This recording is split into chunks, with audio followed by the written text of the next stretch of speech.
भगवान भोलेनाथ ने कहा चलो अच्छी बात है, ज्यादा बहुत सारे प्रश्न हैं, एक बार तो कह दिया राम जन्म के हेतु अनेका, एक आध तो हो तो बता दे। और परम विचित्र एक ते, परम विचित्र,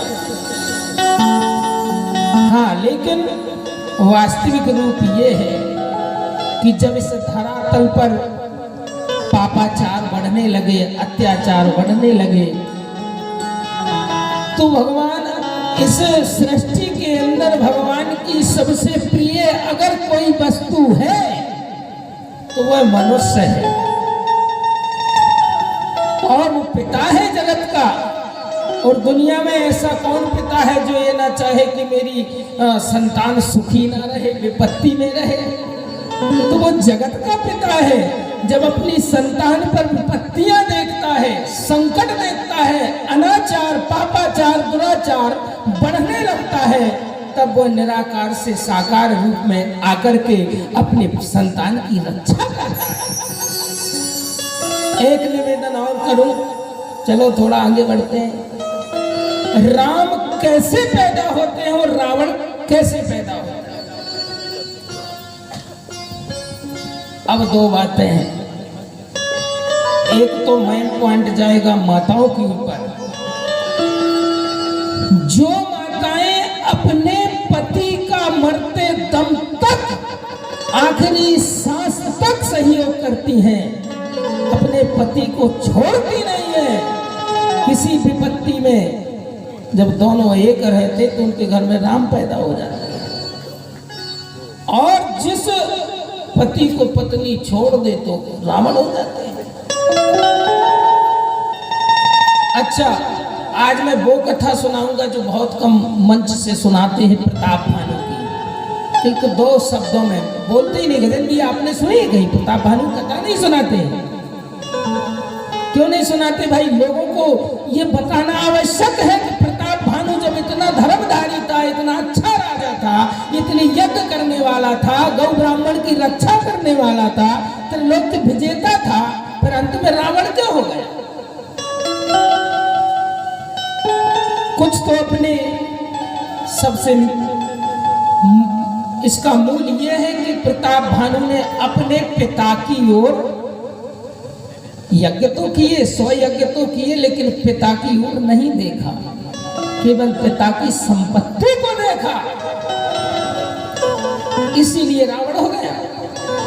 अच्छा, पत्नी को छोड़ना नहीं चाहिए जीवन में, अपने पति को जब तक जीवित है। देखना आप, राजा मनु, माता शतरूपा, 2 पुत्र, उत्तानपाद, प्रियव्रत, है ना। महाराज दोनों को लालन पालन किया, बड़े हुए, बड़े जब हो गए तो विवाह कर दिया।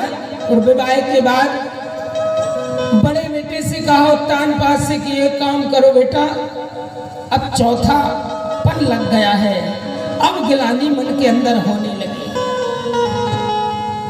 महाराज क्या हो गया? क्या हो गया? क्यों गिलानी आ गई? पिताजी क्या परेशानी है? महाराज परेशानी तो है,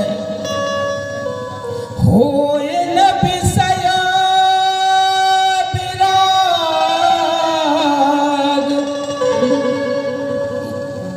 ये अद्भुत बात है।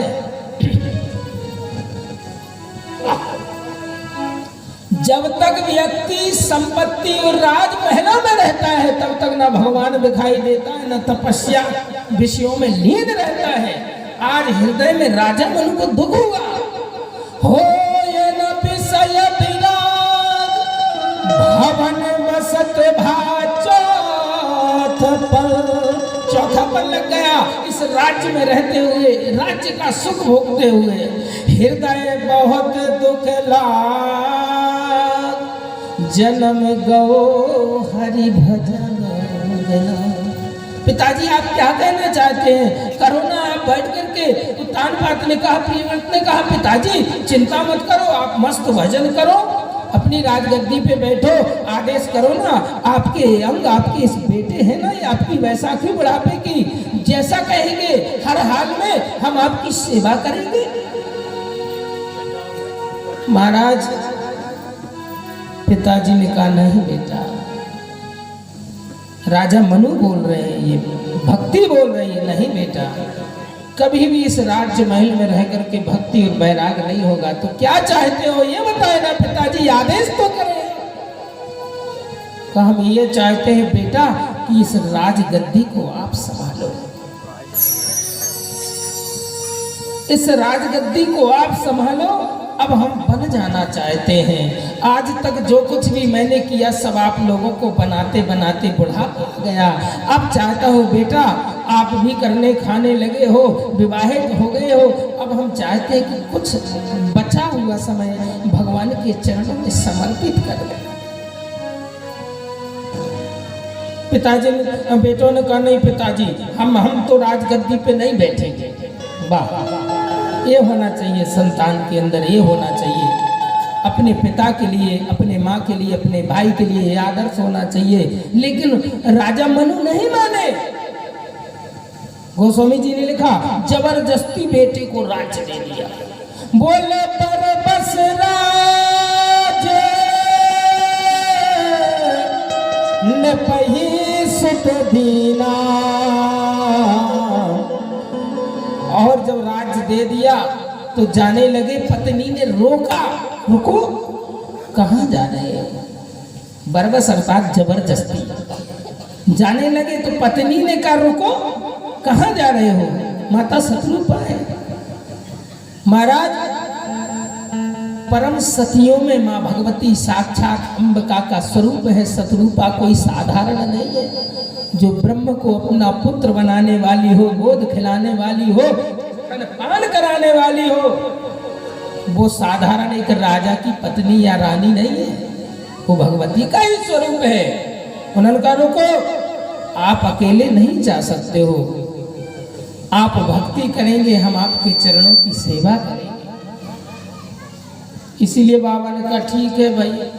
बरबस राज न पही सोतही न पदीना। और पत्नी सहित गवन बन कीना। अच्छा, मैं एक बात और कहा करता हूँ, अकेले गए क्या? नहीं, पत्नी सहित गवन बन कीना। अब दूसरी ओर महाराज सत्यकेतु ने देखा, ये प्रताप भानु के पिता हैं। सत्यकेतु ने देखा कि बताओ राजा मनु ने अच्छा काम किया, 4 दिन मर तो जाना ही है, अपन भी इसमें बाहर लूट लेते हैं, अपन भी चलते हैं, लोग अपना भी गुणगान करेंगे, मेरी पत्नी भी कहेगी कि मैं भी साथ में चलूंगी, मेरा बेटा भी कहेगा कि आप ही गद्दी पर बैठो, अच्छा मौका है, जाना चाहिए। तो बेटे से कहा कि एक काम करो बेटा, अब राजगद्दी पर बैठ जाओ। कहा ठीक है पिताजी, आज ही करो ना ये काम, अभी करो, अच्छे काम में देरी किस बात की। बैठ गए। अब सोचा कि जा रहे हैं तो पत्नी कहेगी रुक जाओ स्वामी जी, हम भी चल रहे हैं। नहीं बोली, 2-4 कदम और बढ़े, सोचा कि अब बोलेगी, फिर भी नहीं बोली। फिर खुद ही बोले तो मैं जा रहा हूँ। उनका कहाँ जा रहे? बोले बन जा रहा हूँ, भक्ति करूँगा और क्या करूँगा। तो उन्होंने कहा चले जाओ, कुछ बचा ही नहीं तुम्हारे पास, करोगे क्या रह के, राजपाट सब दे ही। तो दूसरी चौपाई अब मिलाइएगा। बरबस राज न पही सुत दीना, हरे पत्नी सहित गवन बन कीना। ये राजा मनु और सत्यकेतु की चौपाई मिलाइए। जेठे सुतही राजनप दीना, वहां लिखा पत्नी सहित गवन बन कीना, और यहाँ लिखा पत्नी ने छोड़ दिया तो बोले हरि हित आपो गवन बन कीना। महाराज एक भी बार अगर वह प्रताप भानु पिताजी से कह देता नहीं पिताजी, एक अपमान तो ये हो गया, याद रखना। और दूसरा पत्नी